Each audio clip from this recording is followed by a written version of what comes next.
Les rivaux de Zoran Mamdani à l'élection à la mairie de New York partent avec beaucoup de retard dans les sondages. Zoran Mamdani a été choisi comme candidat par 56% des électeurs dans les primaires démocrates pour le poste de maire. Andrew Cuomo, l'ancien gouverneur de New York et principal adversaire du candidat en tête, a laissé entendre la semaine dernière que pour de nombreux électeurs jeunes et progressistes, l'activisme anti-israélien de Zoran Mamdani constituait un atout et non un handicap. Un sondage réalisé début juillet à New York va dans le sens de l'hypothèse émise par Andrew Cuomo.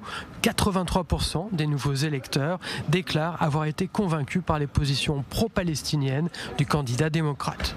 Sur l'ensemble des sondés, 62% sont favorables aux idées anti-Israël du favori des sondages. Plus surprenant encore, Zoran Mamdani, qui martèle que Tsahal commet un génocide à Gaza, soutient le BDS et veut faire arrêter Benjamin Netanyahou, séduit une partie conséquente de l'électorat juif new-yorkais.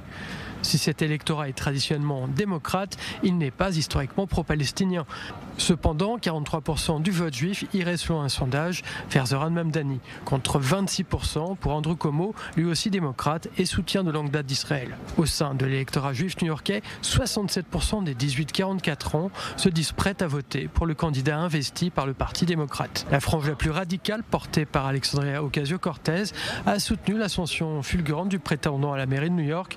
Des figures importantes du Parti démocrate comme Chuck Schumer ou Hakeem Jeffries n'ont pas soutenu le candidat. Le gouverneur Josh Shapiro a demandé à Zoran Mamdani de condamner les dérives antisémites de sa campagne sans être entendu. Une autre fracture semble se dessiner au sein du Parti démocrate.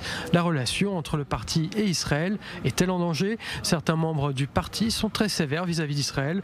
Rahm Emanuel critique la guerre à Gaza. Le représentant Richie Torres, soutien de longue date d'Israël, voit, lui, une érosion de l'alliance entre Washington et Jérusalem.